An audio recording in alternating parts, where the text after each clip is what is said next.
ಈ ಕಾರ್ಯಕ್ರಮದ ಪ್ರಾಯೋಜಕರು ಗೀತಾಂಜಲಿ ಸಿಲ್ಕ್ಸ್, ಉಡುಪಿ.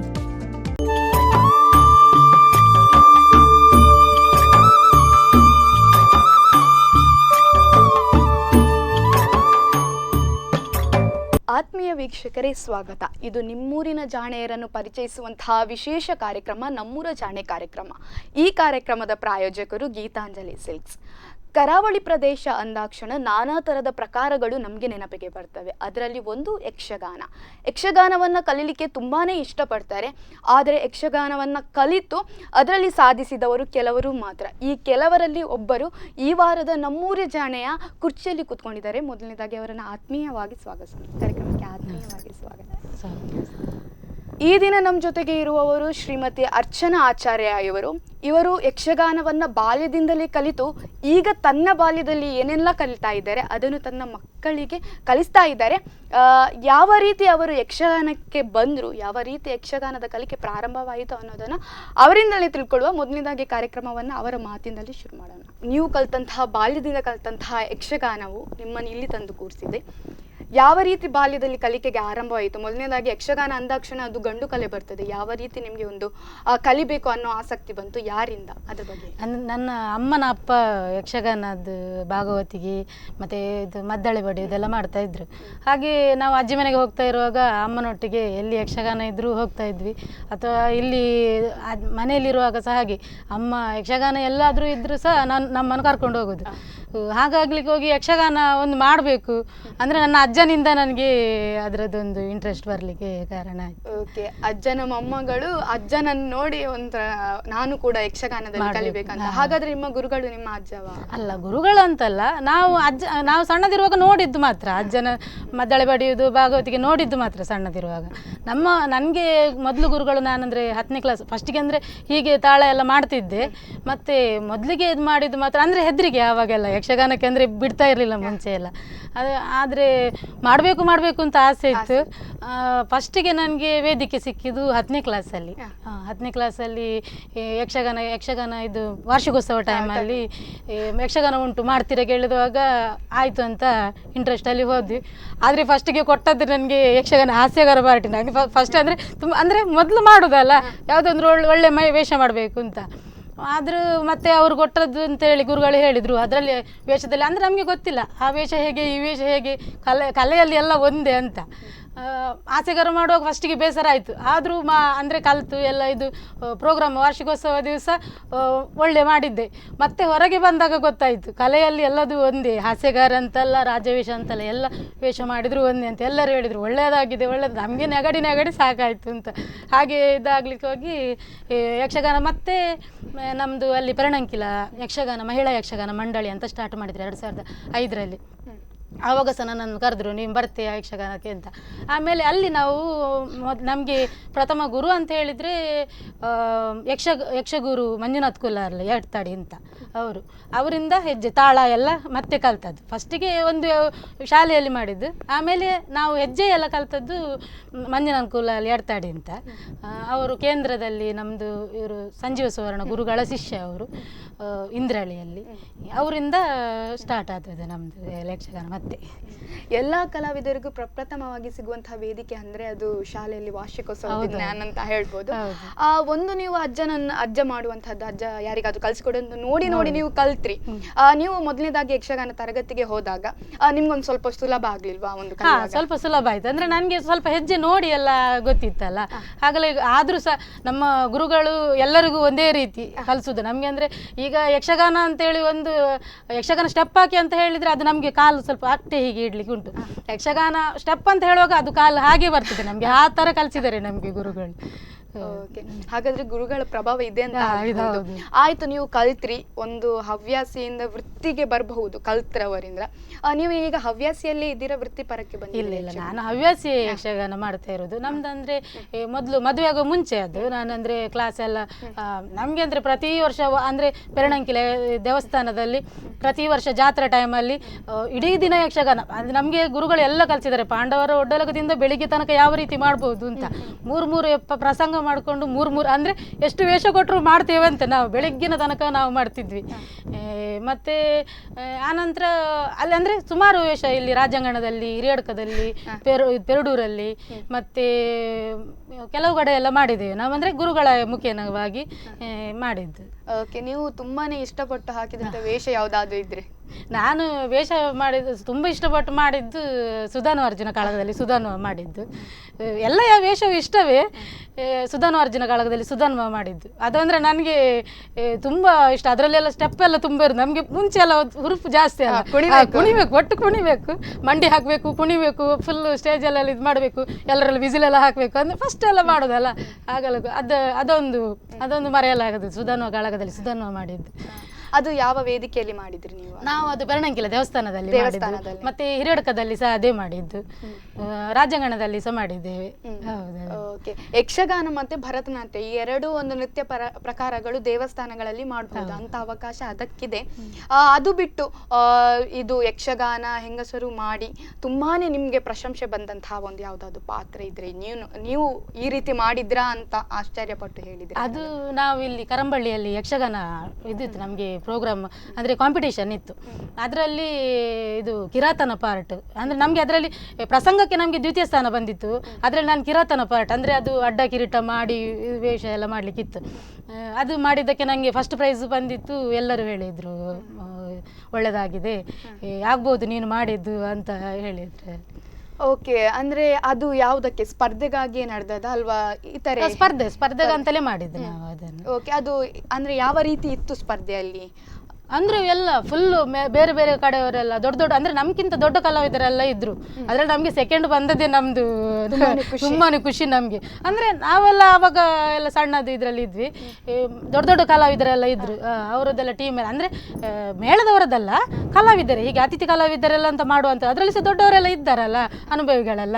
ನಾವು ಮಾಡಿದ್ದು ನಮಗೆ ಸೆಕೆಂಡ್ ಪ್ರೈಸ್ ಬಂದಿದೆ ಅಂದರೆ ನಮಗೆ ಅದು ಸರ್ ಸಹ ಹೇಳ್ತಿದ್ರು, ನೀವು ಆಗ್ಬೋದು ಬಂದದ್ದು ಅಂತ. ಹಾಗಾದ್ರೆ ಯಾರನ್ನು ಇವರು ಹೊಸಬ್ರು ಅಂತ ಇಲ್ಲ ಹಾಗೆ ಅದಂದ್ರೆ ನಾವು ಹೇಗೆ ಮಾಡಿದ್ದೇವೆ ಅದಕ್ಕೋಸ್ಕರ ಕೊಟ್ಟಿದ್ದಾರೆ. ಅಂದರೆ ಹೊಸ ಇದು ಅಂದರೆ ಮುಂಚೆಯಿಂದ ಮಾಡ್ತಿದ್ದವರು ಒಳ್ಳೆ ಮಾಡ್ತಾರೆ, ಅವರಿಗೆ ಬಹುಮಾನ ಕೊಡಬೇಕು ಅಂಥದ್ದೆಲ್ಲ ಅದರಲ್ಲಿ ಇದರಲ್ಲಿ ಇರಲಿಲ್ಲ ಟೀಮಲ್ಲಿ. ನಮಗೆ ಸೆಕೆಂಡ್ ನಾವು ಮಾಡಿದ್ದಕ್ಕೆ ನಮಗೆ ಸೆಕೆಂಡ್ ಪ್ರೈಸ್ ಕೊಟ್ಟಿದ್ದಾರೆ. ಒಂದು ಎಷ್ಟು ಹೊತ್ತಿನ ಪ್ರಸಂಗ ಅದು? ಅದು ನಮಗೆ ಒಂದೂವರೆ ಗಂಟೆ ತನಕ. ಓಕೆ, ಎಲ್ಲ 1.5 ಗಂಟೆ ಒಳಗೆ ಎಲ್ಲ ಮುಗಿವೆ. ಅದು ಟೈಮ್ ಕರೆಕ್ಟ್ ಇಷ್ಟು ಗಂಟೆ ಸ್ಟಾರ್ಟ್ ಆದ್ರೆ ಬೆಲ್ಲ ಆಗುವ ಮುಂಚೆ ಪ್ರಸಂಗ ಮುಗಿಬೇಕು. ಅದೊಂದು ಮೊದಲ ಪ್ರಶಸ್ತಿ ಇರಬಹುದು ನಿಮಗೆ ಯಕ್ಷಗಾನದಲ್ಲಿ. ಅದು ನಮ್ಮ ಹೆಂಗಸರ ಆಗಿರ್ಬಹುದು ಸಿಗುದಂದ್ರೆ ಹೋಗುದೇ ದೊಡ್ಡ ವಿಷಯ, ಹೋಗಿ ಪ್ರಶಸ್ತಿ ಸಿಗುದಂದ್ರೆ ಅದು ದೊಡ್ಡ ವಿಷಯ ಅಂತ ಹೇಳ್ಬೋದು. ಹೇಳಿ, ಪ್ರಶಸ್ತಿಯನ್ನು ತಗೊಂಡು ಬರ್ತೀರಾ, ಯಾವ ರೀತಿ ನಿಮ್ಮನ್ನು ನೋಡಿ ಹೇಳ್ತಾರೆ, ಏನು ರೆಸ್ಪಾನ್ಸ್ ಬರ್ತದೆ? ಅಂದರೆ ಅದು ಮಾಡುವಾಗ ನನಗೆ ಮದುವೆ ಆಗಿತ್ತು, ನನ್ನ ಹಸ್ಬೆಂಡ್ ಕರ್ಕೊಂಡು. ಅಂದರೆ ಮನೆಯಲ್ಲಿ ಅಪ್ಪ ಅಮ್ಮನದ್ದು ಹೇಗೂ ಪ್ರೋತ್ಸಾಹ ಇತ್ತು ನನಗೆ. ಮದುವೆ ಆದಮೇಲೆ ಎಲ್ಲ ಹೇಳ್ತಿದ್ರು ನೀನು ಎಂತ ಮಾಡ್ತೀವಿ ಅಂತ. ನನಗೆ ಅಂದರೆ ಅದರಲ್ಲೊಂದು ಒಂಥರ ಹುಚ್ಚು ಅದರದ್ದು. ಹಸ್ಬೆಂಡ್ ಹತ್ರ ಹೇಳಿದೆ, ಅಂದರೆ ಅವರು ಸಹ ಮುಂಚೆ ಅಂದರೆ ಎಂಗೇಜ್ಮೆಂಟ್ ಟೈಮಲ್ಲೆಲ್ಲ ಪರಿಚಯ ಆಗಿತ್ತಲ್ಲ, ಆಮೇಲೆ ಯಕ್ಷಗಾನ ಇತ್ತು ನಮ್ಮದು, ಅದಕ್ಕೆಲ್ಲ ಬಂದಿದ್ರು. ಬಂದಾದಮೇಲೆ ಅದು ಹೇಳಿದೆ ನಾನು, ಮದುವೆ ನಂತರ ಹೋಗುದಾ ಅಂತ. ಆಯಿತು ಹೋಗು, ಅದು ನಿನ್ನದೊಂದು ಕಲೆ, ಅಂದರೆ ಎಲ್ಲರಿಗೆ ಬರೋದಿಲ್ಲ ಅದು, ನೀನು ಹೋಗು ಅಂತ ಸಪೋರ್ಟ್ ಮಾಡಿದರು. ಮತ್ತು ನನಗೆ ಯಕ್ಷಗಾನ ಕ್ಲಾಸ್ ಅಲ್ಲಿ ಮುಗ್ದ ಮೇಲೆ ಬೇರೆ ಅಂದರೆ ನಮ್ಮದು ಮದುವೆ ಆದಮೇಲೆ ಎಲ್ಲ ನಮ್ಮದು ಹೆಂಗಸರದ್ದೆಲ್ಲ ಟೀಮ್ ಇದ್ದದಲ್ಲ, ಮಕ್ಕಳದ್ದು ಥರ ಟೀಮ್ ಇದ್ದದ್ದು ಅದು. ಆಮೇಲೆ ಎಲ್ಲರಿಗೆ ಮದುವೆ ಆದಮೇಲೆ ನಾವು ಬೇರೆ ಬಾರ್ಕೂರಲ್ಲಿ, ನಮಗೆ ಸರ್ ಬಾರ್ಕೂರಲ್ಲಿದ್ದರು, ಅಲ್ಲಿಗೆ ಅವರೇ ಸರ್ ಬಾರ್ಕೂರಲ್ಲಿದ್ದರು. ನಾವು ಅಲ್ಲಿಗೆ ನನ್ನನ್ನು ಅಲ್ಲಿಗೆ ಕರ್ಕೊಂಡು ಹೋಗೋದು, ಸಂಡೇ ಕರ್ಕೊಂಡು ಹೋಗೋದು, ಅಲ್ಲಿ ನಿಂತು ಕ್ಲಾಸ್ ಆಗೋ ತನಕ ನಿಂತು ನನ್ನನ್ನು ಕರ್ಕೊಂಡು ಬರೋದು. ಮತ್ತು ಮದುವೆ ಇದು ಮಗಳಾದ್ಮೇಲೂ ಹಾಗೆ, ಮಗಳನ್ನು ನನ್ನ ಕ್ಲಾಸ್ ಆಗೋ ತನಕ ಮಗಳನ್ನು ಅವರು ನೋಡ್ಕೊಳ್ತಾ ಇದ್ರು. ಈಗ ಸಹ ಹಾಗೆ.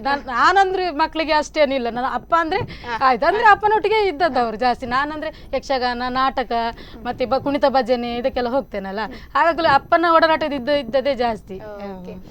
ಹೆಂಗ ಒಂದು ಮಹಿಳೆಯರ ಅಂತ ಬಂದಾಕ್ಷಣ ಒಂದು ವಿಚಾರ ಬರ್ತದೆ, ನೀನು ಏನಾದ್ರೂ ಮಾಡೋದಾದ್ರೆ ಮದುವೆ ಮುಂಚೆ ಮಾಡಿಬಿಡು, ಮದುವೆ ಆದ್ಮೇಲೆ ಏನು ಆಗೋದಿಲ್ಲ ಅಂತ ಹೇಳ್ತಾರೆ. ಆದ್ರೆ ನಿಮ್ಮಲ್ಲಿ ಉಲ್ಟಾಯ್ತು. ಯಾಕಂದ್ರೆ ಈ ರೀತಿ ಸಪೋರ್ಟ್ ಮಾಡಿದ್ದಾರೆ. ಹೇಳಿ, ನಿಮ್ಮ ಗಂಡನ ಬಗ್ಗೆ ಸ್ವಲ್ಪ ಹೇಳಿ, ಅವರ ಹೆಸರಾಗಿರ್ಬೋದು, ಅವರು ಇಷ್ಟು ಸಪೋರ್ಟ್ ಮಾಡ್ತಾರಲ್ಲ, ಇಷ್ಟು ಬೆನ್ನ ಹಿಂದೆ ನಿಂತಿದ್ದಾರೆ, ಇನ್ನೂ ಕೂಡ ನೀವು ಯಕ್ಷಗಾನ ಕ್ಷೇತ್ರದಲ್ಲಿ ಇದ್ದೀರಾ, ಅದರ ಬಗ್ಗೆ ಹೇಳಿ. ನನಗೆ ಅವರು ತುಂಬ ಸುರೇಶ್ ಆಚಾರ್ಯ ಮಧ್ವನಗರ ಅಂತ, ಅವರು ಸೆಂಟ್ರಿಂಗ್ ಕೆಲಸ ಮಾಡ್ತಾರೆ. ಅವರೇ ಅಂದರೆ ಅವರ ಸಪೋರ್ಟ್ ಫುಲ್ ಉಂಟು ನನಗೆ ಅಂದರೆ ಮನೆಯಲ್ಲಿ ಸ್ವಲ್ಪ ಪ್ರಾಯದವರೆಲ್ಲ ಇದ್ದಾರೆ, ಗಂಡನ ಮನೆಯಲ್ಲಿ ಹಾಗೆ ಅಲ್ಲ, ಆ ಮಾವ ಅತ್ತೆ ಮಾವ ಎಲ್ಲ ಇದ್ದಾರೆ, ಅವರಿಗೆ ಸ್ವಲ್ಪ ಹೊರಗೆ ಹೋಗೋದಂದರೆ ಸ್ವಲ್ಪ ಇದು ಮಾಡ್ತಾರೆ. ಆದರೆ ಇವರು ಹಾಗಲ್ಲ, ಕರ್ಕೊಂಡು ಹೋಗ್ತಾರೆ, ಕರ್ಕೊಂಡು ಬರ್ತಾರೆ, ಯಾವುದಕ್ಕೂ ಎಲ್ಲಿ ಹೋದ್ರು ಎಷ್ಟು ಟೈಮ್ ಆದರೂ. ಈ ನಾಟಕದಲ್ಲೆಲ್ಲ ಟ್ರಯಲ್ ಆಗುವಾಗೆಲ್ಲ 12 ಗಂಟೆ 1 ಗಂಟೆ ಆ ಥರ ಇರ್ತದೆ, ಕರ್ಕೊಂಡೋಗಿ ಬಿಡ್ತಾರೆ. ಟ್ರಯಲ್ ಆದಮೇಲೆ ಫೋನ್ ಮಾಡಿದ್ಮೇಲೆ ಬರ್ತಾರೆ ಕರ್ಕೊಂಡು ಬರಲಿಕ್ಕೆ. ಆ ಥರ ಒಳ್ಳೆ ಸಪೋರ್ಟ್ ಮಾಡಿದ್ದಾರೆ, ಒಳ್ಳೆ ಅಂತ ಹೇಳ್ತೀರಾ. ಮತ್ತೊಂದು ವಿಷಯ ತಿಳಿದು ಬಂದದಂದ್ರೆ ನೀವು ಯಕ್ಷಗಾನವನ್ನ ನಿಮ್ಮ ಮಗಳಿಗೆ ಕಳಿಸಿದ್ದೀರಾ ಅಂತ. ಮೊದಲನೇದಾಗಿ ಬರುವುದು ಅರ್ನ ಮಗಳಿಗೆ ಆರೆ ಕಲ್ಪದಿರ ಆರೆ ಟೀಚರ್ ಅಂತ ಒಂದು ವಿಷಯ ಬರ್ತದೆ ನಮ್ಗೆ ನಿಮ್ಮ ಹೆಸರು ಹೇಳಿದಾಕ್ಷಣ. ಯಾಕೆ ನೀವು ನಿಮ್ಮ ಮಗಳಿಗೆ ನೀವೇ ಕಲಿಸಿಕೊಡ್ತಾ ಇದ್ದೀರಾ ಅದ್ರ ಬಗ್ಗೆ? ಹಾಗಂತಲ್ಲ, ಅವಳಂದ್ರೆ ನಾನು ಹೋಗ್ತಾ ಇದ್ದೆಲ್ಲ, ಕೆಲವೊಂದ್ಸರಿ ಹೀಗೆ ಅಪ್ಪ ಒಂದ್ಸರಿ ಇವರಿಗೆ ಕೆಲಸ ಇದ್ರೆ ಕ್ಲಾಸಲ್ಲಿ ಹೀಗೆ ಅಂದರೆ ಬಿಟ್ಟು ಹೋಗ್ತಾರಲ್ಲ, ಅವಳು ಹೆಜ್ಜೆಗಳು ಅವಳಿಗೆ ಫಸ್ಟ್ ಹೆಜ್ಜೆ ತಿತ್ತಿತಾಯಿ ಅಂತ ನಮ್ಮ ಇದರಲ್ಲಿ ಕೋರೆ ತಾಳದು ತಾಳ, ಆ ತಾಳವನ್ನು ನಾನು ಮನೆಯಲ್ಲಿ ಪ್ರಾಕ್ಟೀಸ್ ಮಾಡ್ತೇನಲ್ಲ, ಅದನ್ನು ನೋಡಿ ಅವಳು ಸಹ ಅದನ್ನು ಸುಲಭ ತಾಳ, ಅದನ್ನು ಅವಳು ಸಹ ಮಾಡ್ತಾ ಇದ್ಲು. ಅವಳು ಇಂಟ್ರೆಸ್ಟ್ ನೋಡಿ ಮತ್ತೆ ನಾನು ಅವಳಿಗೆ ಕಲಿಸ್ತಾ ಇದ್ದೆ. ಮತ್ತು ನಮ್ಮದು ಚೌತಿ ಪ್ರೋಗ್ರಾಮ್ ಎಲ್ಲ ಬರ್ತದೆ, ಗಣೇಶೋತ್ಸವ ಪ್ರೋಗ್ರಾಮ್, ಅದಕ್ಕೆಲ್ಲ ನಾನೇ ಅವರಿಗೆ ಅಂದರೆ ಎರಡು ಮಕ್ಕಳನ್ನು ಇದು ಮಾಡಿ ಅವರಿಗೆ ನಾನೇ ಹೆಜ್ಜೆ ಕಲಿಸಿ ಮಾಡಿ. ಅಂದರೆ ಮಾಡ್ಬೋದು, ಎಲ್ಲ ಒಟ್ಟು ಮಕ್ಕಳನ್ನೆಲ್ಲ ಒಟ್ಟು ಮಾಡಿ ಮಾಡ್ಬೋದು. ಅಂದರೆ ಯಕ್ಷಗಾನ ಮಾಡುವುದಂದರೆ ಅವರಿಗೆ ಖಾಲಿ ಕಲಿಸಿಕೊಟ್ರೆ ಸಾಕಾಗೋದಿಲ್ಲ, ಅವರಿಗೆ ವೇಷ ಮಾಡಲಿಕ್ಕೆ ಆಸೆ ಇರ್ತದೆ. ವೇಷಕ್ಕೆ ಭಾಗವತಿಗೆ ಅದು ಇದೆಲ್ಲ ಅಂದರೆ ಸುಮಾರು ಅದಕ್ಕೆ ಖರ್ಚಾಗ್ತದೆ. ವಾರ್ಷಿಕೋತ್ಸವದಲ್ಲಿ ನಾವೆಲ್ಲ ರೆಕಾರ್ಡ್ ಮಾಡಿಟ್ಟದನ್ನು ಹಾಕಿ ಮಾಡ್ತೇವೆ.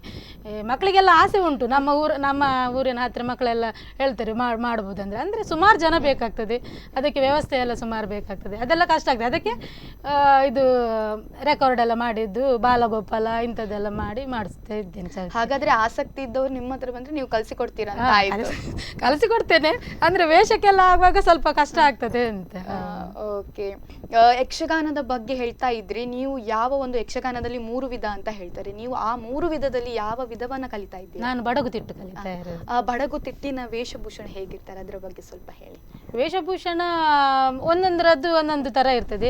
ಈ ಕಸೆ ತರ ಇರ್ತದೆ, ಕಿರೀಟ ಇರ್ತದೆ, ಅಂದ್ರೆ ಅದರಲ್ಲೆಲ್ಲ ಒಂಥರ ಕಿರೀಟ ಬೇರೆ ತರನೇ ಇರ್ತದೆ, ನಮ್ದು ಕಿರೀಟ ಬೇರೆ ತರನೇ ಇರ್ತದೆ. ಮತ್ತೆ ಅವರದ್ದು ವೇಷಭೂಷಣ ನಮ್ದು ಹೀಗೆ ಕಚ್ಚ ತರ ಬರ್ತದೆ, ಅವರದ್ರಲ್ಲಿ ಒಂಥರ ಪ್ಯಾಂಟ್ ತರ ಆ ಥರ ಬರ್ತದೆ. ಮತ್ತೆ ಕೆಲವು ವಿಧದಲ್ಲಿ ಇರ್ತದೆ ಹಾಗೆ. ಓಕೆ, ಅದರಲ್ಲೂ ಕೂಡ ಬಹಳಷ್ಟು ಇರ್ತಾರೆ.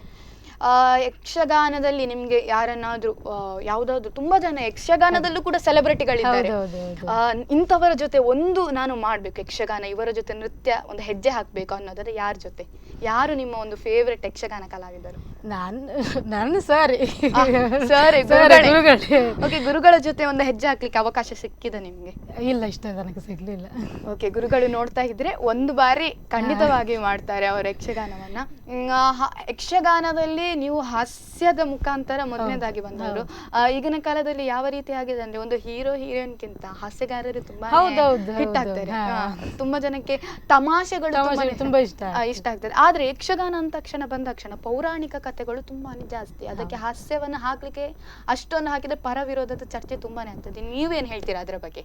ಅಂದ್ರೆ ಹಾಸ್ಯ ಒಂದಿದ್ರೆ ಒಂದು ನೋಡ್ಲಿಕ್ಕೆ ಎಲ್ಲ ಕೆಲವರು ಹಾಸ್ಯದ ನೋಡ್ಲಿಕ್ಕೆ ಅಂತಲೇ ಇದು ಮಾಡ್ತಾರೆ. ಅಂದ್ರೆ ಯಕ್ಷಗಾನದ ಮಾತು ಕುಣಿಕೆ ಎಲ್ಲ ಕೆಲವರಿಗೆಲ್ಲ ಅಷ್ಟೇನು ಇದಾಗುದಿಲ್ಲ, ಕೆಲವರೆಲ್ಲ ಹಾಸ್ಯಕ್ಕಂತಲೇ ನೋಡ್ಲಿಕ್ಕಂತಲೇ ಬರ್ತಾರೆ. ಕಾಮಿಡಿ ಅವರದ್ದು ಹಾಸ್ಯ ಉಂಟು, ನಾವು ಹೋಗ್ತೇವೆ ಯಕ್ಷಗಾನಕ್ಕೆ, ಅವರದ್ದು ಹಾಸ್ಯ ಒಳ್ಳೇದಾಗ್ತದೆ, ನಾವು ನೋಡ್ತೇವೆ ಅಂತ. ಅಂದ್ರೆ ಬೇಕು, ಹಾಸ್ಯವೂ ಬೇಕು, ಅದಕ್ಕೆ ಅಂದ್ರೆ ಅದಕ್ಕೆ ಎಷ್ಟು ಬೇಕು ಅಷ್ಟೇ ಇರಬೇಕು ಅಂತ ಅಷ್ಟೇ. ಓಕೆ, ಅಂದ್ರೆ ಎಷ್ಟು ಬೇಕೋ ಅಷ್ಟೇ ಇದ್ರೆ ಸಾಕು, ಹಿತಮಿತ ಇರಬೇಕು ಅಂತ.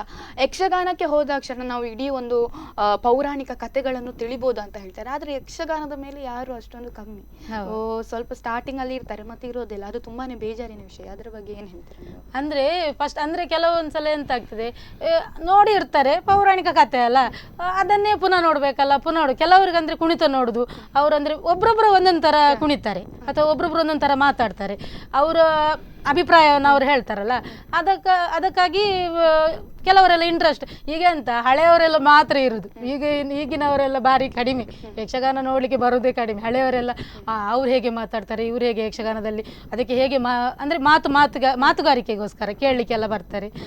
ಹಾಗಾಗ್ಲಿಕ್ಕೆ ಹೋಗಿ ಈಗಿನ ಜನರೇಷನಲ್ಲಿ ಸ್ವಲ್ಪ ಕಡಿಮೆ ಯಕ್ಷಗಾನ ಅಂದರೆ, ಸ್ವಲ್ಪ ಹೊತ್ತು ಇರ್ತಾರೆ ಮತ್ತೆ ಮರುದಿವಸ ಕೆಲಸ ಎಲ್ಲ ಇರ್ತದೆ, ನಿದ್ದೆ ಎಲ್ಲ ಬಿಡುದೆಲ್ಲ ಎಲ್ಲರಿಗೆ ಇದಾಗ್ತದೆ ಅಂತೇಳಿ ಇಷ್ಟ ಆಗುದಿಲ್ಲ ಅಂತ ಬರ್ತಾರೆ.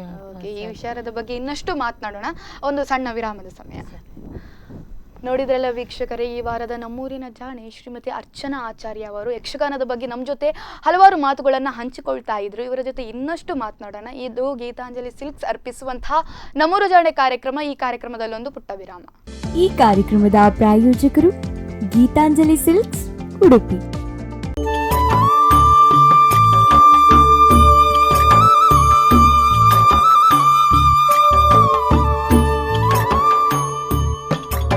ವಿರಾಮದ ನಂತರ ಮತ್ತೊಮ್ಮೆ ಗೀತಾಂಜಲಿ ಸಿಲ್ಕ್ಸ್ ಅರ್ಪಿಸುವಂತಹ ನಮ್ಮೂರ ಜಾಣೆ ವಿಶೇಷ ಕಾರ್ಯಕ್ರಮಕ್ಕೆ ಸ್ವಾಗತ.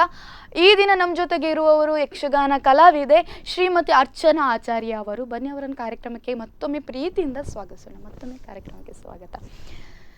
ನೀವು ಒಂದು ಮಾತನ್ನು ಹೇಳಿದ್ರಿ, ಈಗಿನ ಕಾಲದವರು ಯಕ್ಷಗಾನದ ಮೇಲೆ ಆಸಕ್ತಿಯನ್ನು ತುಂಬಾ ಕಮ್ಮಿ ತೋರಿಸ್ತಾ ಇದ್ದಾರೆ, ಯಾಕಂದರೆ ಮರುದಿನ ಕೆಲಸ ಇದೆ ಅಂತ. ಆದರೆ ಈಗ ಒಂದು ನಿಯಮ ಬಂದಿದೆ, ನೀತಿ ಸಂಹಿತೆ ಬಂದಿದೆ, ಯಾಕಂದರೆ ಬೇಗ 12 ಗಂಟೆ ಒಳಗೆ ಮುಗೀತದೆ. ಏನು ಹೇಳ್ತೀರಾ, ಅದು ಮಾಡಿದ್ದು ಒಳ್ಳೇದಾಯ್ತಾ?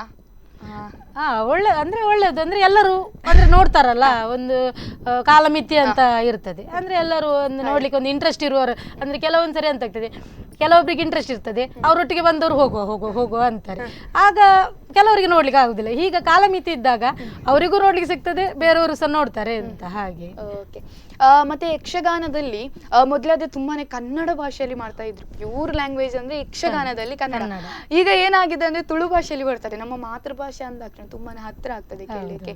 ಅದು ಕೂಡ ಕೆಲವೊಂದು ದೈವದ ವಿಚಾರವನ್ನು ತಗೊಂಡು ತುಂಬಾನೇ ಒಳ್ಳೆ ಪ್ರಸಂಗಗಳನ್ನು ಮಾಡ್ತಾರೆ. ಅದು ಈಗ ಯಕ್ಷಗಾನಕ್ಕೆ ಬಂದಿದೆ. ಏನ್ ಹೇಳ್ತಾರೆ ನೀವು ಅದರ ಬಗ್ಗೆ ಕೂಡ? ತುಳುವಲ್ಲಿ ಮಾಡಿದ್ದು ಒಳ್ಳೇದಾಗಿದೆ. ಅಂದ್ರೆ ತುಳುವಲ್ಲಿ ಅಂದ್ರೆ ತುಳು ಭಾಷೆಯಲ್ಲಿ ಎಲ್ಲ ನೋಡುವವರೆಲ್ಲ ಜಾಸ್ತಿ ಅಲ್ಲ, ಹಾಗಾಗ್ಲಿಕ್ಕೆ ಹೋಗಿ ತುಳುವಲ್ಲಿ ಇದು. ಆದ್ರೆ ದೇವರದ್ದೆಲ್ಲ ಮಾಡ್ತಾರಲ್ಲ, ಅದಕ್ಕೆ ಕೆಲವೊಂದು ಇದೆಲ್ಲ ಬಂದಿದೆ. ದೇವರು ಆ ತರದ್ದು ಮಾಡಬಾರ್ದು ಅದೆಲ್ಲ ಹೇಳ್ತಾರೆ. ಅಂದ್ರೆ ತಿಳುವಳಿಕೆ ನಮ್ಗೆ ಅಷ್ಟೇನು ಇದಿಲ್ಲಲ್ಲ, ಹಿರಿಯರೆಲ್ಲ ಹೇಳಿದ್ದಾರೆ. ಓಕೆ, ಹಿರಿಯರು ಹೇಳಿದ್ದನ್ನ ಅದನ್ನು ನೀವು ಪಾಲಿಸ್ಕೊಂಡು ಹೋಗುದಂತ ಹೇಳ್ತೀರಾ. ಯಕ್ಷಗಾನದಲ್ಲಿ ನೀವು ತುಂಬಾನೇ ಇಷ್ಟಪಡುವಂತಹ ಪ್ರಸಂಗ ಯಾವುದು? ನೀವು ಇಷ್ಟಪಡುವಂತಹ ಪ್ರಸಂಗ? ನಾನು ವೀರಮಣಿ ಕಾಳಗ ಅದರಲ್ಲಿ ಅದು ಇಷ್ಟಪಡ್ತೇನೆ. ನಂಗೆ ಅಂದರೆ ಅದರಲ್ಲಿ ಸಹ ಹಾಗೆ ನನಗೆ ಹನುಮಂತನ ಪಾರ್ಟ್ ಅಂತ ಕೊಟ್ಟದ್ದು. ಯಕ್ಷಗಾನ ಮಾಡುವಾಗ ಹನುಮಂತ ಪಾರ್ಟ್ ಕೊಟ್ಟಿದ್ರು. ಇಂಟ್ರೆಸ್ಟ್ ಎಲ್ಲ ಅಂದರೆ ಫುಲ್ ಇತ್ತು ಅದರಲ್ಲಿ, ಸ್ಟಾರ್ಟಿಂಗಿಂದ ಎಂಡ್ ತನಕ ಇತ್ತು. ಅದು ಇದು ಮಾಡಿ ಮತ್ತೆಂತ ಆಯಿತು, ವೇಷ ಹಾಕುವಾಗ ಹನುಮಂತನ ಅಂದರೆ ಈಗ ನಾರ್ಮಲ್ ಯಕ್ಷಗಾನದಲ್ಲಿ ವೇಷವೇ ಬೇರೆ, ಅಂದರೆ ಈ ಥರ ಇರ್ತದೆ. ಹನುಮಂತನದಕ್ಕೆ ಡ್ರೆಸ್ ಹಾಕಿ ಬಾಲ ಹಾಕಿದ್ರು. ನನಗೆ ಕೂಗ್ಲಿಕ್ಕೆ, ನಾನು ಯಕ್ಷಗಾನ ಸ್ಟೇಜಿಗೆ ಹೋಗೋದಿಲ್ಲ ಹೋಗೋದಿಲ್ಲ ಅಂತೇಳಿ ಸರ್ ಹೇಳಿದರು. ಹಾಗೆಲ್ಲ ಅಂದರೆ ಮಾಡಬೇಕು, ಅದು ವೇಷವೇ ಹಾಗೆ. ಹನುಮಂತ ಇದು ಅಂದರೆ ಅದರದ್ದು ಇದೇ ಹಾಗೆ, ಅಂದರೆ ಬೇರೆ ರಾಜವೇಷದ್ದು ಇದೇ ಬೇರೆ, ಹನುಮಂತನದಕ್ಕೆ ಹಾಗೆಯೇ ವೇಷ ಮಾಡೋದು, ಭಕ್ತಿ ಪ್ರಧಾನವಾದದ್ದು. ಅದು ನೀನು ಮಾಡು, ನೀನು ಹಾಗೆಲ್ಲ ಇದು ಮಾಡಬಾರ್ದು ಅಂತ ಹೇಳಿದರು. ಅದು ಮಾಡಿದ್ದು. ಮತ್ತು ಅದು ಪ್ರಸಂಗ ಅಂದರೆ ಸಹ ನನಗೆ ಇಷ್ಟವೇ, ತುಂಬ ಇಷ್ಟ ನನಗೆ ಅದು ಪ್ರಸಂಗ.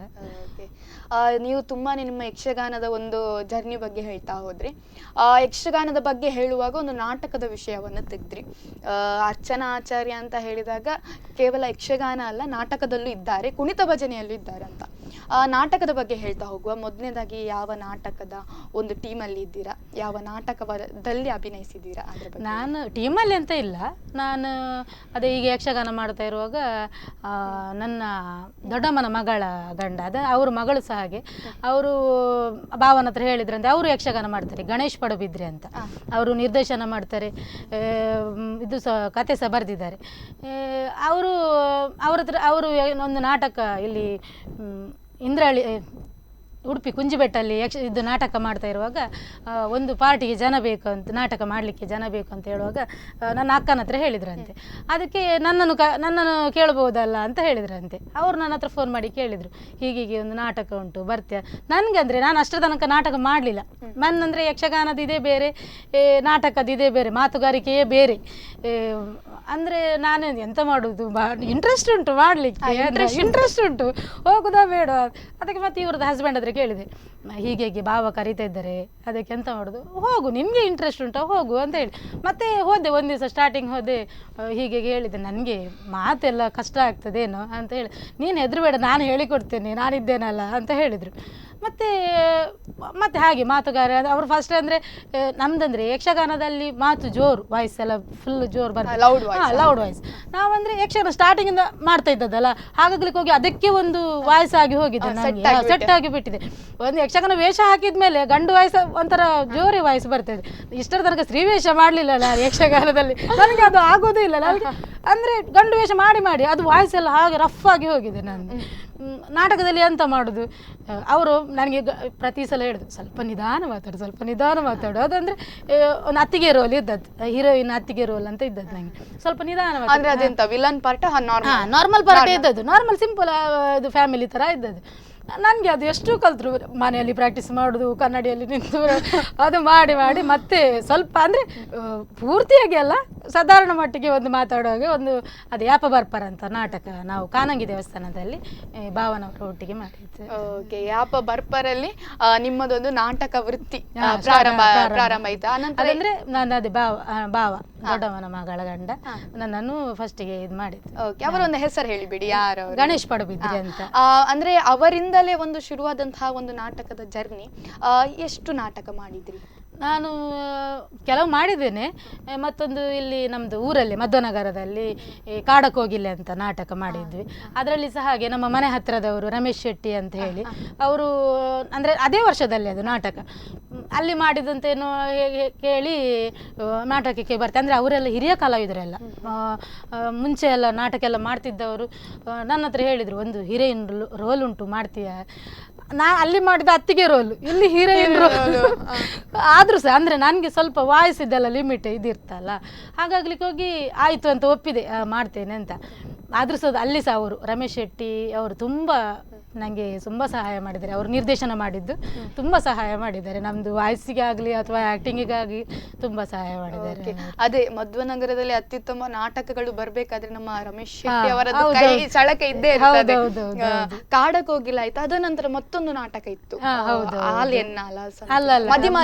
ಅಲ್ಲಲ್ಲ ಇದು ದಾಯಿಂಚಮಲ್ತ ಅಂತ.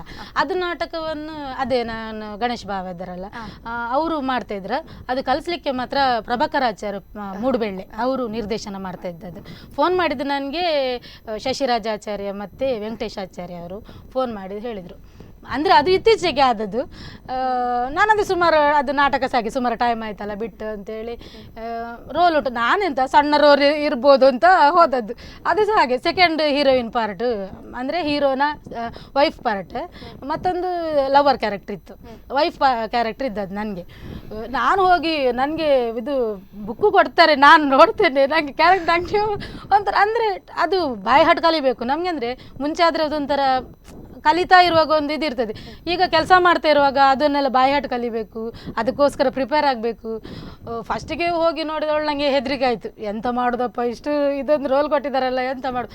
ಆದರೂ ಸಹ ಒಂದು ಇಂಟ್ರೆಸ್ಟ್ ಅಂತ ಉಂಟಲ್ಲ, ಹಾಗಾಗ್ಲಿಕ್ಕೆ ಹೋಗಿ ಅವರು ಸಹ ಹಾಗೆ ಪ್ರಭಾಕರಾಚಾರ್ಯ ಮೂಡುಬೆಳ್ಳೆ ಮತ್ತು ಶಶಿರಾಜಾಚಾರ್ಯ ಮತ್ತು ವೆಂಕಟೇಶಾಚಾರ್ಯ ಅವರೆಲ್ಲ ನನಗೆ ತುಂಬ ಹೆಲ್ಪ್ ಮಾಡಿದ್ದಾರೆ.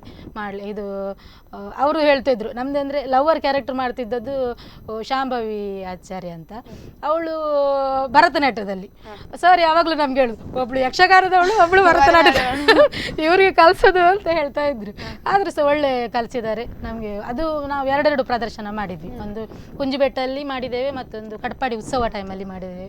ಅದು ಸಹ ಒಳ್ಳೆ ರೆಸ್ಪಾನ್ಸ್ ಬಂದಿದೆ. ಅದು ಸಹ ಹಾಗೆ ನಮಗೆ ಅಂದರೆ ವಾಯ್ಸ್, ನಂದು ವಾಯ್ಸ್ ಇಲ್ದಿದ್ರು ಜಾಸ್ತಿಯೇ ಇರೋದು, ಅದರಲ್ಲಿ ಕೂಗ್ಲಿಕ್ಕೆ ಉಂಟು, ಕೆಲವೆಲ್ಲ ಸೀನಲ್ಲಿ ಮೆಲ್ಲ ಮಾತಾಡ್ಲಿಕ್ಕೆ ಉಂಟು, ಅಂದರೆ ರಫ್ ಸಹ ಉಂಟು ಅದರಲ್ಲಿ. ಮತ್ತೆ ಅದೊಂಥರ ರಫ್ ಮತ್ತೆ ಬರ್ತದೆ, ಫಸ್ಟಿಗೆ ಮೆಲ್ಲ ಮಾತಾಡಬೇಕು, ಕೂಗ್ಲಿಕ್ಕೆ ಉಂಟು, ಅದನ್ನೆಲ್ಲ ತುಂಬ ಪ್ರಾಕ್ಟೀಸ್ ಮಾಡಿ ಹೆಂಡತಿ. ಹೌದೌದು. ಮತ್ತೆ ಇದು ವಿಷಯ ಎಲ್ಲ ತಿಳಿದ ಮೇಲೆ ಸ್ವಲ್ಪ ಜೋರಾಗುವಂತ, ಅದಕ್ಕೆ ಹೇಳೋದವರು, ನೀನು ಅದು ಮಾತಾಡೋದನ್ನು ಮತ್ತೆ ಮಾತಾಡುದು, ನೀನು ಫಸ್ಟಿಗೆ ನಿಧಾನ ಮಾತಾಡುದು, ಕೂಗುದೆಲ್ಲ ಕಲಿಬೇಕು ಅಂತ ಹೇಳ್ತಾ ಇದ್ರು. ಅದು ಸಹ ಹಾಗೆ ತುಂಬ ಇದಾಗಿದೆ, ಒಳ್ಳೆಯದಾಗಿದೆ ಅಂತ ಎಲ್ಲರದ್ದು ರೆಸ್ಪಾನ್ಸ್ ಬಂದಿದೆ. ಓಕೆ, ಯಕ್ಷಗಾನದಲ್ಲಿ ಮತ್ತು ನಾಟಕದಲ್ಲಿ ಅಲ್ಲಿ ಹೋಗಿ ನಾವು ಕಲ್ತದ್ಕಿಂತ ಅನುಭವಿಸುವುದು ತುಂಬಾ ಇರ್ತದೆ. ಯಾಕಂದ್ರೆ ಕೆಲವೊಂದು ವಿಚಾರಗಳು ನಾವೆನ್ಸಿರ್ತೇವೆ ನಾವು ಅದರಲ್ಲಿ ತುಂಬಾನೇ ಶ್ರೇಷ್ಠ ಅಂತ, ಆದ್ರೆ ಒಬ್ರನ್ನು ನೋಡಿ ನಮ್ಗೆ ಕಲಿಲಿಕ್ಕೆ ತುಂಬಾನೇ ಸಿಗ್ತದೆ. ಶ್ರೇಷ್ಠ ಅಂತ ನಾವು ಎಂತ ಎನ್ಸ್ಕೊಳ್ಳಿಕ್ಕೂ ಇಲ್ಲ, ಯಾಕಂದ್ರೆ ನಮ್ಗೆ ಕಲೀಲಿಕ್ಕೆ ಹೋದ್ರೆ ತುಂಬಾ ಕಲೀಲಿಕ್ಕೆ ತುಂಬಾನೇ.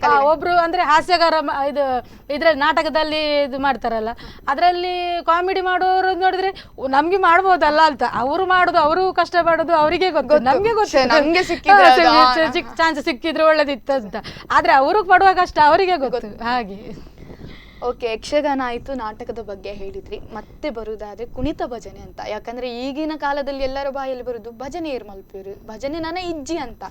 ಅಂಥವರ ಬಾಯಲ್ಲಿ ನಿಮ್ಮದೊಂದು ತಂಡ, ಒಂದು ಭಜನಾ ಕಾರ್ಯಕ್ರಮವನ್ನು ನಿರ್ಮಿಸಿದ್ದೀರಾ, ಭಜನೆಯನ್ನು ಕೊಡ್ತಾ ಇದ್ದೀರಾ ಭಜನಾ ತಂಡದ ಮುಖಾಂತರ.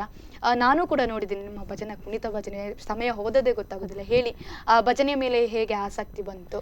ಭಜನೆ ಅಂದ್ರೆ ನಮ್ಮ ಮನೆಯಲ್ಲಿ, ಅಂದ್ರೆ ನಮ್ಮ ತಾಯಿ ಮನೆಯಲ್ಲಿ ದೇವರು ಉಂಟು. ಹಾಗಾಗ್ಲಿಕ್ಕೆ ಹೋಗಿ ನಾವು ಡೈಲಿ ಭಜನೆ ಮಾಡ್ತಾ ಇದ್ವಿ ಸಣ್ಣದ್ರಿಂದ. ಅಪ್ಪ ಅಮ್ಮ ನಾವೆಲ್ಲ ಕೂತ್ಕೊಂಡು ಭಜನೆ ಮಾಡೋದು ಎಲ್ಲ ಅಭ್ಯಾಸ ಇತ್ತು ನಮಗೆ, ಭಜನೆ ಮಾಡೋದು. ಇದು ಕುಣಿತ ಭಜನೆ ಅಂದರೆ ಹೊಸ ರೀತಿ, ಅಂದರೆ ಕುಣಿತ ಒಟ್ಟಿಗೆ ಭಜನೆ ಮಾಡಿ ಎಲ್ಲ ಇದು ಮಾಡ್ಲಿಕ್ಕೆ ಉಂಟಲ್ಲ. ನಮ್ದಂದರೆ ವಿಶ್ವಬ್ರಾಹ್ಮಣ ಮಧ್ಯನಗರ ಟೀಮ್ ಉಂಟು. ಅದರ ಟೀಮಲ್ಲಿ ನಾನು ಹೀಗೆ ಯಕ್ಷಗಾನ ಪ್ರಾಕ್ಟೀಸ್ ಹೋಗ್ತಾ ಇರುವಾಗ ಯಕ್ಷಗಾನ ಅವರು ಭಜನೆ ಕುಣಿತ ಭಜನೆ ಮಾಡ್ತಾ ಇದ್ರು. ನಾನು ಮತ್ತೆ ಮರುದಿವಸ, ಅಂದರೆ ಅವರು ನಾನು ಮಾಡ್ತೇನೆ ಅಂತ ಅವ್ರಿಗೆ ಗೊತ್ತಿಲ್ಲ, ಮದುವೆ ಆದಮೇಲೆ ಎಲ್ಲರೂ ಭಾಗವಹಿಸ್ತಾರೆ ಅಂತ ಗೊತ್ತಿರೋದಿಲ್ಲಲ್ಲ. ಅದಕ್ಕೆ ನಾ ಹೇಳಿದೆ, ಹೀಗೆ ನಾನು ಬರುದಾ ಕುಣಿತ ಭಜನೆಗೆ ಅಂತ ಕೇಳಿದೆ. ಬರ್ಬೋದು, ಏನು ನಿಮಗೆ ಇಂಟ್ರೆಸ್ಟ್ ಇದ್ದರೆ ನಮಗೇನು ಬನ್ನಿ ಅಂತ ಹೇಳಿದರು. ಆಮೇಲೆ ಹಾಗಾಗ್ಲಿಕ್ಕೆ ಹೋಗಿ ಸೇರಿ ಭಜನೆ ಮಾಡ್ತಾರೆ. ಅದಕ್ಕೆ ಗುರುಗಳು ನಿತ್ಯಾನಂದ ನಾಯಕ್ ಕೆಳಕಬ್ಬ್ಯಾಡಿಯವರು, ಪರ್ಕಳದವರು, ಒಳ್ಳೆ ಕಲಿಸ್ತಾರೆ. ಮತ್ತು ಅವರದ್ದು ಸೇವಾ ಪ್ರವೃತ್ತಿ ಅವರದ್ದು. ಅವರಂದರೆ ಹೀಗೆ ಹಣ ತಗೊಳ್ಳೋದು ಅಂತ ಇಲ್ಲ, ಅವ್ರದ್ದು ಸೇವಾ ಪ್ರವೃತ್ತಿ. ಅವರು ಎಲ್ಲರಿಗೆ ಕಲಿಸುವುದು, ಅವರಿಗೆ ಒಂದು ಭಜನೆ ಅಂದರೆ ಎಲ್ಲರ ಮನೆಗೂ ಇದಾಗಬೇಕು, ಎಲ್ಲರ ಮನ ಮುಟ್ಟಬೇಕು ಅಂತ ಅವರದ್ದೊಂದು ಆಸೆ. ಯಾರಿಂದಲೂ ಕಸಿಲಿಕ್ಕೆ ಆಗದಂಥ ಒಂದು ವಸ್ತು ಅಂದರೆ ಅದು ವಿದ್ಯೆ ಮಾತ್ರ ಅಂತ ಹೇಳ್ಬೋದು. ಅದನ್ನು ನಾವು ಹಂಚಿಕೊಳ್ಬೋದು. ನೀವು ಹೇಗೆ ಯಕ್ಷಗಾನವನ್ನು ನಿಮ್ಮ ಮಗಳಿಗೆ ಕಲಿಸಿಕೊಡ್ತಾ ಇದ್ದೀರಾ, ಹಾಗೆ ಒಬ್ರು ಭಜನೆಯನ್ನು ನಿಮಗೆ ಕಲಿಸಿಕೊಡ್ತಾ ಇದ್ದೀರಾ ಅಂದರೆ ಅವರು ನಿಜವಾಗಿಯೂ ಕೂಡ ಶ್ರೇಷ್ಠರೇ ಅಂತ ಹೇಳ್ಬೋದು. ಭಜನೆಯನ್ನು ಕುಣಿಯುವಂತಹದ್ದು ಒಂದು ದೇವರ ಮುಂದೆ ಆಗಿರಬಹುದು, ಹರಿಯ ಮುಂದೆ ಕುಣಿಯುವುದಂದ್ರೆ ತುಂಬಾನೇ ಖುಷಿ. ಯಾವ ರೀತಿ ನಿಮ್ಗೆ ಆ ಒಂದು ಸಮಯದಲ್ಲಿ ಒಂದು ಭಾವನೆ ಬರ್ತದೆ, ದೇವರ ಮುಂದೆ ಕುಣಿತಾ ಇದ್ದೇವೆ ನಾವು ಅಂತ? ನಮ್ಗೆ ಅಂದ್ರೆ ನಮ್ಗೆ ಸುಸ್ತಾದದ್ದೇ ಗೊತ್ತಾಗುದಿಲ್ಲ. ನಾವು ಸ್ಟಾರ್ಟಿಂಗ್ 1.5 ಗಂಟೆ 2 ಗಂಟೆ ಹೇಗೆ ಕುಣಿಯುವುದು ಅಂತ ಎಲ್ಸ್ಕೊಂಡು ಹೋಗ್ತೇವೆ. ಅದು ಭಜನೆ ಇದು ಚಂಡೆ, ಕೆಲವೊಂದು ಕಡೆಯಲ್ಲಿ ಚಂಡೆ ಇರ್ತದೆ, ಕೆಲವೊಂದು ಕಡೆ ಇದು ಅದಕ್ಕೆ ಹಿಮ್ಮೇಳ ಇರ್ತದೆ. ಹಾಗೆಲ್ಲ ಇರುವಾಗ ನಮಗೂ ಮತ್ತೂ ಇಂಟ್ರೆಸ್ಟ್. ಅದು ಫಸ್ಟಿಗೆ ಭಜನೆ ಹೇಳ್ತಾ ಇದ್ರು, ಮತ್ತೆ ಜೈವಿಟ್ಟಲ್ ಹರಿವಿಟ್ಟಲ್ ಅಂತ ಹೇಳಿಕ್ಕೆ. ಅದರಲ್ಲಿ ಕುಣಿಯೋದಂದ್ರೆ ನಮಗೆ ಅದೊಂಥರ ನಮ್ಗೆ ಗೊತ್ತೇ ಆಗುದಿಲ್ಲ, ನಾವು ಎಷ್ಟು ಕುಣಿದಿದ್ದೇವೆ ಅಂತ ನಮಗೆ ಗೊತ್ತಾಗುದಿಲ್ಲ. ಆ ಥರ ಇದಾಗ್ತದೆ, ಭಕ್ತಿ ಪರವಶ ಆಗ್ತೇವೆ ಹೇಳ್ತಾರಲ್ಲ, ಆ ಥರ ಆಗ್ತದೆ. ಓಕೆ, ಇಷ್ಟೆಲ್ಲ ಒಂದು ಯಕ್ಷಗಾನದಲ್ಲಿ ಆಗಿರಬಹುದು, ನಾಟಕದಲ್ಲಿ, ಕುಣಿತ ಭಜನೆ, ನೀವು ಎಲ್ಲದರಲ್ಲೂ ಇದ್ದೀರಾ ಅಂತ ಒಂದು ವಿಷಯ ಗೊತ್ತಾಗಿದೆ. ಅದನ್ನೆಲ್ಲ ಹೊರತುಪಡಿಸಿ ಅರ್ಚನಾ ಆಚಾರ್ಯ ಅವರು ಸಾಮಾನ್ಯವಾಗಿ ಏನು ಕಲ್ತಿದ್ದೀರಾ? ಏನಾದರೂ ಕೆಲಸಕ್ಕೆ ಹೋಗ್ತಿದ್ದೀರಾ? ನಾನು ಟೈಲರಿಂಗ್ ಮಾಡ್ತಾ ಇದ್ದೇನೆ ಮನೆಯಲ್ಲಿ, ವೃತ್ತಿಯಲ್ಲಿ ಟೈಲರಿಂಗ್. ಹೌದು. ಮತ್ತು ನಮ್ದಂದರೆ ನಮ್ಮ ಫ್ಯಾಮಿಲಿ ಮಿಡ್ಲ್ ಕ್ಲಾಸ್ ಫ್ಯಾಮಿಲಿ, ನಾವು 4 ಜನ ಹೆಣ್ಮಕ್ಳು. ನಾನು 10ನೇ ಕ್ಲಾಸ್ ಕಲಿತಿರುವಾಗ ನಮ್ಮ ಅಕ್ಕನಿಗೆ ಮದುವೆ ಆಗುವ, ನಮಗೆ ನನ್ನ ಅಪ್ಪನಿಗೆ ಆ ಟೈಮಲ್ಲಿ ಹುಷಾರಿರಲಿಲ್ಲ. ಹಾಗಾಗ್ಲಿಕ್ಕೆ ಹೋಗಿ ಫಸ್ಟ್ ಅವಳ ಮದುವೆ ಆಗುವಾಗ ನಾನು 10th ಅವಳ ಮದುವೆ ಟೈಮಲ್ಲಿ ಮತ್ತೆ ನಾನು ಫಸ್ಟ್ ಎಲ್ಲ ಮಾರ್ಕ್ಸ್ ಕಾರ್ಡ್ ಎಲ್ಲ ಫೀಸ್ಗೆ ಕೊಡೋದಂತ ಕೊಟ್ಟು ಬಂದಿದ್ದೆ, ಎಲ್ಲ ಫಸ್ಟ್ ಕ್ಲಾಸ್ ಪಾಸ್ ಆಗಿದ್ದೆ. ಆಮೇಲೆ ಅಮ್ಮ ಹೇಳಿದರು, ಬೇಡ ಮಗ, ಈ ಸಲ ಬೇಡ ಹೋಗೋದು, ಸಾಧ್ಯ ಇಲ್ಲ ನನ್ನ ಹತ್ರ ಕಳಿಸ್ಲಿಕ್ಕೆ. ಅಂದರೆ ನಮಗೆ ಹಿರಿಯಡ್ಕ ತನಕ ಬಸ್ಸಿಗೆಲ್ಲ ಸುಮಾರು ಅಮ್ಮ ತುಂಬ ಕಷ್ಟಪಟ್ಟಿದ್ದಾರೆ. ನಾವಂದರೆ 7ನೇ ಕ್ಲಾಸಿಂದಲೂ ರಜೆ ಸಿಕ್ಕಿದ ಸಹ ಗೇರು ಬೀಜ ಮನೆಗೆ ತಂದು ಮಾಡಿ ನಾವೇ ಇದು ಮಾಡಿಕೊಂಡು ಬುಕ್ಕಿಗೆಲ್ಲ ಇದೆಲ್ಲ ವ್ಯವಸ್ಥೆ ಮಾಡ್ತಿದ್ವಿ. ಹೇಳುವಾಗ ನನಗೂ ಅನಿಸ್ತು, ಬೇಡ ಸುಮ್ಮನೆ ಅಂದರೆ ಕಷ್ಟ ಆಗ್ತದಲ್ಲ ಅಂತ ಹೇಳಿ ಬಿಟ್ಟು, ಮದುವೆ ಆ ಟೈಮ್ ಅಕ್ಕನಿಗೆ ಮದುವೆ ಆಯಿತು, ಬೇಡ ಅಂತ ಬಿಟ್ಟು. ಮತ್ತೆ ವರ್ಷ ಮತ್ತೊಂದು ವರ್ಷ ಹೇಳಿದರು ಭಾವ, ನೀವು ಕಲಿತೆ ಆದರೆ ಕಲಿ ಹೋಗು ಅಂತ. ನನಗೆ ಎಂತ ಆಯಿತು, ನನ್ನ ಫ್ರೆಂಡ್ಸ್ ಎಲ್ಲ ಸೆಕೆಂಡ್ ಪಿ ಯು ಸಿಯಲ್ಲಿದ್ದಾರೆ, ನಾನು ಫಸ್ಟ್ ಪಿ ಯು ಸಿಗೆ ಹೇಗೆ ಹೋಗೋದು, ಮತ್ತೆ ಬೇಡ ಅಂತಲೇ ಕಲಿಯೋದನ್ನು ಬಿಟ್ಟೆ. ಆದರೂ ಸಹ ಒಂದು ಕಲಿಯುವ ಹುಮ್ಮಸ್ಸಿತ್ತು. ಮತ್ತು ಟೈಲರಿಂಗ್ ಇಲ್ಲಿ ಹಿರಿಯಡ್ಕದಲ್ಲಿ ಸುಶೀಲಾ ಟೀಚರ್ ಅಂತ ಇದ್ದರು, ಅವರ ಹತ್ರ ಟೈಲರಿಂಗ್ ಕಲಿತು, ಅದು ಸಹ 3 ತಿಂಗಳು ಕಲಿತದ್ದು. 3 ತಿಂಗಳು ಕಲಿತು ಮಣಿಪಾಲದಲ್ಲಿ ಒಂದು ಕೋರ್ಸ್ ಇತ್ತು ಟೈಲರಿಂಗ್ದು, ಅಲ್ಲಿಗೆ ಹೋಗಿ ಅಲ್ಲಿಂದ ಮತ್ತೆ ಪುನಃ ಕೆಲಸಕ್ಕೆ, ಅಲ್ಲಿ ಬಿಟ್ಟ ಮೇಲೆ ಕೆಲಸಕ್ಕೆ. ಅಂದರೆ ಅಕ್ಕನ ಮದುವೆ ಆಯಿತು, ಮತ್ತೊಬ್ಬಳು ಫ್ಯಾಕ್ಟ್ರಿಗೆ ಕೆಲಸಕ್ಕೆ ಹೋಗ್ತಾ ಇದ್ಲು. ಅಂದರೆ 4 ಮಂದಿ ಹೆಣ್ಮಕ್ಳೆಲ್ಲ ತಂಗಿ ಕಲಿತಾ ಇದ್ಲು. ಹಾಗಾಗ್ಲಿಕ್ಕೆ ಹೋಗಿ ನಮ್ಮ ಮನೆಯಲ್ಲಿ ನನ್ನನ್ನು ಗಂಡು ಮಗಳು ಅಂತ ಕರಿತಾರೆ, ಗಂಡು ಹುಡುಗಿ ಅಂತ ಕರೀತಾರೆ. ಅಂದರೆ ಎಂಥ ಕೆಲಸ ಇದ್ರು, ಒಂಚೂರು ಅಮ್ಮ ಎಂತಾದರೂ ಒಂದು ಮಿಕ್ಸಿ ರಿಪೇರಿ ಇದ್ರು, ಅರ್ಚನಾ ಒಂಚೂರು ನೋಡ ಅಂತ ಕರೀತಾರೆ. ಹಾಗಾಗ್ಲಿಕ್ಕೆ ಹೋಗಿ ಸ್ವಲ್ಪ ಬೇಡ ಸಾಕು ಇನ್ನು ಕಲ್ತದ್ದು ಅಂತೇಳಿ ಟೈಲರಿಂಗ್ ಕೆಲಸಕ್ಕೆ ಸೇರಿದೆ. ಅಲ್ಲಿ ಕೆಲಸ ಸೇರಿದವಳು ಮತ್ತು ಹಿರಿಯಡ್ಕದಲ್ಲಿ ಟೈಲರಿಂಗ್ ಕೆಲಸ ಮಾಡಿದೆ. ಅಲ್ಲಿ ಮಾಡಿದವಳು ಮತ್ತು ನಾನೇ ಸ್ವಂತ ಅಂಗಡಿ ಹಾಕಿ ಟೈಲರಿಂಗ್ ಕೆಲಸ ಮಾಡ್ತಾ ಇರುವಾಗ ಕಂಪ್ಯೂಟರ್ ಕಲಿಬೇಕಂತ ಆಸೆ ಆಯಿತು. ಮತ್ತು ಕಂಪ್ಯೂಟರ್ ಕಲಿತೆ. ಕಂಪ್ಯೂಟರ್ ಕಲಿತು 1 ವರ್ಷ ಇದು ಕಂಪ್ಯೂಟರ್ ಟೀಚರ್ ಟ್ರೈನಿಂಗ್ ಕಲ್ತದ್ದು. ಅದು ಕಲಿತು ಎಲ್ಲ ರಿಸಲ್ಟ್ ಆಗುವಾಗ ನನ್ನದೇ ಮದುವೆ ಟೈಮ್ ಬಂತು. ಮತ್ತು ಅದು ರಿಸಲ್ಟ್ ಎಲ್ಲ ಆಯಿತು, ನಮ್ಮದು ಎಕ್ಸಾಮ್ ಆಯಿತು, ರಿಸಲ್ಟ್ ಬಂತು, ಮದುವೆ ಆಯಿತು. ಮದುವೆ ಆಗುವಾಗ ಹೇಳಿದ್ದೇನೆ, ಅಂದರೆ ಕೆಲಸದೊಂದು ಆಫರ್ ಇತ್ತು, ನಮ್ಮ ಇಲ್ಲಿ ಗಂಡನ ಮನೆ ಹತ್ರವೇ ಒಂದು ಕೆಲಸದ ಆಫರ್ ಇತ್ತು. ಅದಕ್ಕೆ ಹಸ್ಬೆಂಡ್ ಹೇಳಿದರು ಕೆಲಸ ಬೇಡ ಈಗ ಸುಮ್ಮನೆ ಎಂತಕ್ಕೆ ಅಂತ ಹೇಳಿದರು. ಅದು ಕಂಪ್ಯೂಟರ್ದು ಮತ್ತೆ ಮರ್ತೇ ಹೋಯ್ತು. ಮತ್ತೆ ಹೇಗೂ ಟೈಲರಿಂಗ್ ಕಲ್ತದಿತ್ತಲ್ಲ, ಅದನ್ನೇ ಮತ್ತೆ ಮುಂದುವರಿಸ್ಕೊಂಡು ಬಂದು. ಕೆಲವೊಂದು ಸತಿ ಜವಾಬ್ದಾರಿಗಳು ಬಂದ್ರೆ ಈ ರೀತಿ ಆಗ್ತದೆ. ನಿಮ್ಮ ಜೊತೆ ಮಾತನಾಡಿ ಸಮಯ ಹೋದದೇ ಗೊತ್ತಾಗ್ಲಿಲ್ಲ. ಕೊನೆಯದಾಗಿ ವೀಕ್ಷಕರಿಗೆ ಒಂದು ಮಾತು ಹೇಳಿದಾದ್ರೆ ಏನು ಹೇಳ್ತೀರಾ? ವೀಕ್ಷಕರಿಗೆ ಅಂದರೆ ಹೆಣ್ಣು ಮಕ್ಕಳಿಗೆಲ್ಲ ಸಪೋರ್ಟ್ ಮಾಡಬೇಕು. ಅಂದರೆ ಎಲ್ಲರಿಗೆ ಇಂಟ್ರೆಸ್ಟ್ ಇರ್ತದೆ. ಮತ್ತೊಂದು ವಿಷಯ ಹೇಳೋದಾದರೆ, ನಾನು ಇಲ್ಲಿಗೆ ಬರಲಿಕ್ಕೆ ಕಾರಣ ಒಂದು ಸ್ವಲ್ಪ ಹೇಳ್ತೇನೆ.